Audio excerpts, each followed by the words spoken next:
2024 was a big year for upgrades, and I made some decisions that you might find a little perplexing, but for me, they worked out really great. And one of them is right over here. So stick around after the break. I'm going to tell you everything I did in 2024 to really uplift the experience in my home theater.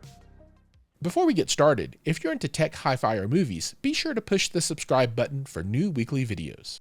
We're going to get right into it and get kind of head deep in the 2024 upgrades. And the first thing I want to talk about is this thing, right? And this is a TCl 98-inch QM7 television. Before, if you remember, I had a scope screen projection set up using a JVC projector mounted from the ceiling over here. And I have upgraded, and yes, it absolutely 100% was an upgrade from that projection system to this direct view television system that I have in place now. You might be asking, why would I do that, right? Well, the number one reason is picture quality. And there is absolutely no comparison between the picture quality that you get off of this $2,000 TV. That's right, this thing is only $2,000 compared to now what was admittedly an older projector from JVC. It's night and day difference. I mean, the quality is not comparable at all. Now you might say, well, what if I've got a new kind of top of the line $15,000, $20,000 JVC projector system? Should I do this kind of change? Well, it depends on size, right? So if you're going to project a 150-inch image, you probably want to stick with your projector. But if you want to go with something in the 100-inch or 115-inch range, there's absolutely no question this is 100% the way to go. Some people will say that the audio quality is going to be compromised when you move away from an AT screen. No, absolutely not. You can have a stellar environment using an LCR with a center under the screen, or if you really want to get fancy, you do a center under and above.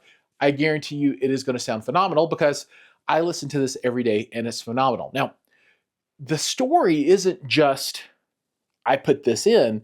There was a lot of things that went into this, and I'm going to briefly talk through this. Now, I've got videos for all this stuff posted up, but there were a lot of steps to kind of get from a projector screen with a projector to a TV. And let's start on this side, and then we'll work back across.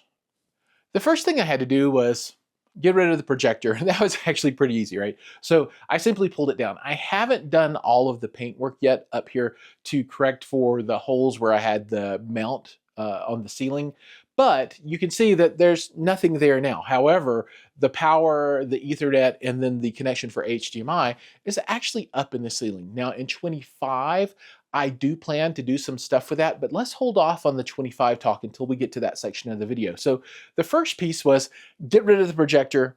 That was pretty straightforward. It's gone. And then from there, well, really the big part was what did I do on the actual wall where the television is mounted? Now on this wall, I did a ton of work, right? So there was a projection screen that was AT with a center channel behind the screen. That screen came down, that speaker came out, and then I actually patched that up. From there, I installed Slat Solution slat wall all the way from left to right, covering the entire wall. Now this does two things. One, and the primary reason I put it up is because it looks good, right?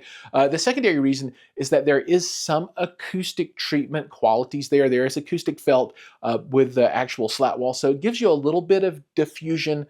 I would say that the absorption is probably negligible, but if I was going to put up something for an aesthetic reason, I wanted to go ahead and have a little bit of room treatment functionality there as well, because I don't know if you remember, but I did have acoustic panels on the walls, but now that I have this up, I have removed those. So this panel here was actually replicated here and over there as well. So that got the room in a position where I was ready to actually put the TV in. Now, what do I have to do to install the TV? So the first step was to install a new HDMI cable from PixelGen. So this is the THX cable, runs from my cabinet to behind the television inside of the walls. A little bit of work there, but very impressive result. It works, right? Some people are like, don't spend money on the high-end cables. Well, this is a cable that looks good when I look at it, although it is in the wall. But it does the most important thing, which is 100% of the time it causes no problems with my HDMI connection from the TV back to the Trinnov processor. The next step in installing the television was the mount. So I used the Sanus Mount, and the good folks over at Dream Media were able to come over and help me, because I don't think I'd have been able to do this by myself. Get the mount up on the wall and then mount the actual TCl QM7 television, right? So from there, I've got pretty much a full system. The wall is fixed. I've got it looking nice. Mount is up, and the QM7 on the wall connected with the THX cable back to the rack. So the result has been absolutely stunning, right? I'm able to have the lights on, I have Dolby Vision, I can use apps inside of the television, I can also use devices back behind the Trinnov in the rack. So I would have to say this is, from a video point of view, an absolutely stunning upgrade at a price point that pretty much anybody can afford. All right, let's cover off on the rest of the upgrades from 2024 in the room. And these subwoofers are an absolute addition. So these were actually part of a tower system from RBH Sound.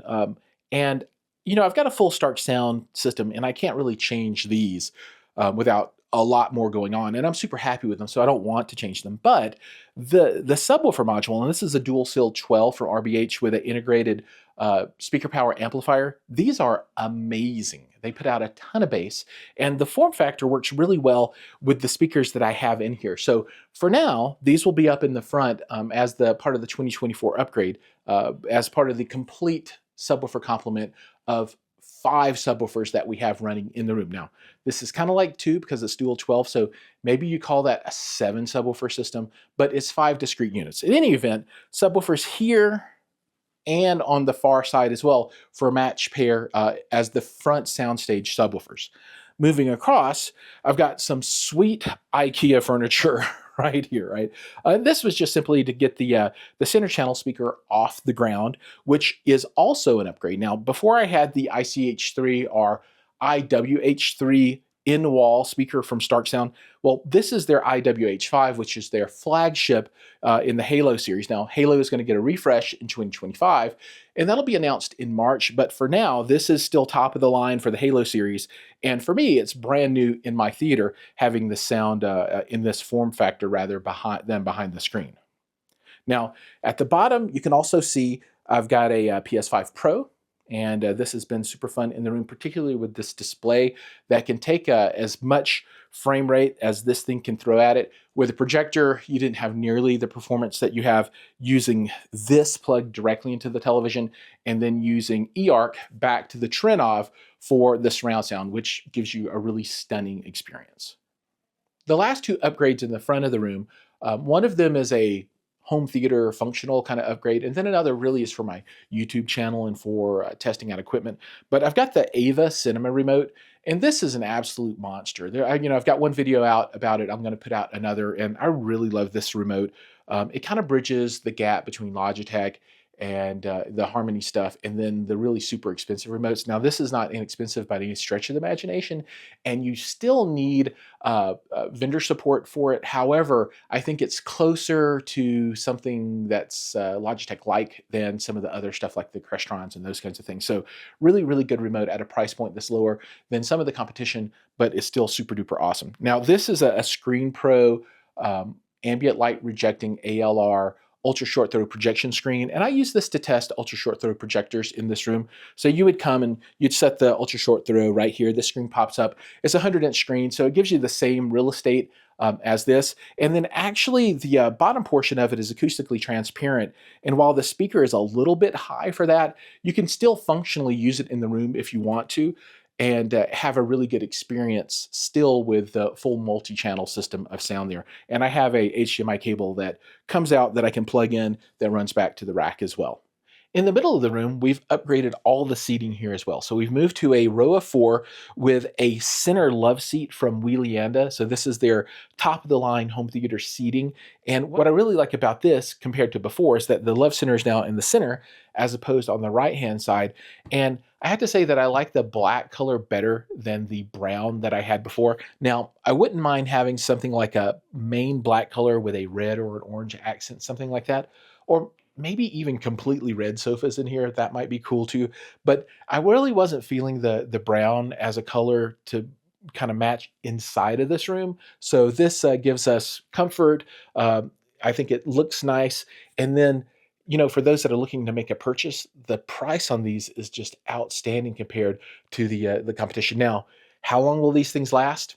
I don't know, but we are, I don't know, 3 months in or so, something like that. And so far, so good. They look really good. They're really comfortable, and we use them quite regularly. So another really solid upgrade for the room. Subwoofers in the back of the room aren't new devices, however, they have moved around. So the two Perlisten D15Ss used to be in the front of the room.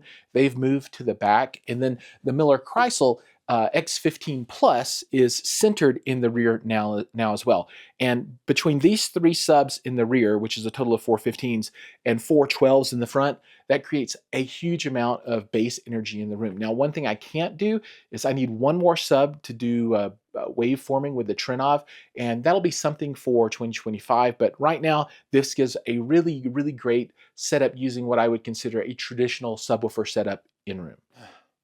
Now we're going to talk about the electronics in the cabinet, and there have been a lot of changes there as well. Some new stuff and some old stuff. So most significant change, well, gosh, these are really significant. We're going to start in the bottom, and hopefully this isn't too dark. But the amplification stack and the processing stack has moved over to the Trinnov brand. So I've got a Trinnov Altitude 16 processor and an Amplitude 16 amplifier, and that's for the entire system. And it has been absolutely stellar. Really, really, really, really good equipment. I cannot say enough about it. Go watch my videos. It's top grade. Up from there, I've got the madVR Envy. I don't actually have this implemented into the system right now. This is a video processor, and we'll talk a little bit about the 2025 plans, which will heavily leverage the madVR Envy. But for now, it's not being used. Take one step up, and I have my first laser disc player ever. Yeah, that's right. That is a nice old Pioneer Laserdisc player, CLD D406. I don't have the module to give me surround sound with it, but I've always wanted one, and I finally have one, and this is the first. From there, all of the equipment is old. I've got a Kaleidescape, I've got a Panasonic Blu-ray player, and then there's an NVIDIA Shield inside of the cabinet there. And that pretty much completes the system. Now that you've seen what I've done in 2024, let's talk about what's coming in 2025, because I have a lot of cool stuff planned. So if we start on this side, the biggest obvious thing that you're going to see is in the center is going to be a brand new stereo integrity GSG audio speaker power 24-inch subwoofer. So that is in process right now and will be in the center of the room. I'll have to decide what to do with all the other subs at that point. I don't know what I'm going to do yet, but that one will be there. Now, next up is that I'm going to add a new shelf in the top of the wall here where I will have space to test projectors. Now, with a projector there, I will need some type of screen solution on this side of the room, and I haven't decided exactly what that's going to be yet, but it might just be a simple drop-down long throw projection screen that'll fit between the speakers, or maybe I'll move those speakers out and do something like 150-inch drop down just so I can test at a larger form factor. But that will be coming because I do need a facility to test that type of projection in this room. From a display point of view, I hope to upgrade this to either 115, 116-inch, or even 136-inch micro LED in 2025. So that step will be coming. And that will mean the center channel will drop down a little bit, the furniture will change, some other items, but that is a tentative change. The other ones are pretty firm. Now, moving to the cabinet, there are going to be at least 3 upgrades there, right? So I'll be looking at a new Kaleidescape Strato V player. I'll be installing an Revolution media player, and hopefully there'll be a new Apple TV as well to install in the cabinet. So a huge number of changes pretty much in every aspect of the room outside of the main complement of speakers. At this point, I don't have any plans to change the Starke Halos. However, when I hear the new Halo system, maybe it's going to be enough to kind of push me over the edge there. But for right now, I'm planning to stick with the gear that I have in place. Another 2025 upgrade will be upgrading the feet on this Starke Sound tower, right? So I'll be adding isoacoustic isolation feet on the bottom of both of the towers. And I've already got those in stock. I just got to get the right threads for them, and those will be going on. They're super cool. Well, that brings us to the end of my 2024 recap of upgrades for the Giles McCoy basement home theater. If any of these devices are interesting to you, take a look down below in the notes. I've got links to all the stuff down there. And one thing I want to point out is that this is a room that anybody could build. It is completely DIY, retrofit. None of this is custom construction, so I wasn't doing drywall and crazy things like that. But you can build this and have an experience that is very close to the $1 million theaters that you see at CDL or ISE. You really can do it, and you don't have to spend that kind of money. The big difference that you'll see is screen size, right? Because they're going to use a really expensive projector and have a really, really big screen. So if that is not a hard requirement for you, this is a really good example of how you could potentially upgrade your theater to have an experience that's 99.5% of what you're getting out of those $1 million theaters. Thank you so much for watching. Remember, like, subscribe, ring the bell, do all those things, and I'll see you in the next video.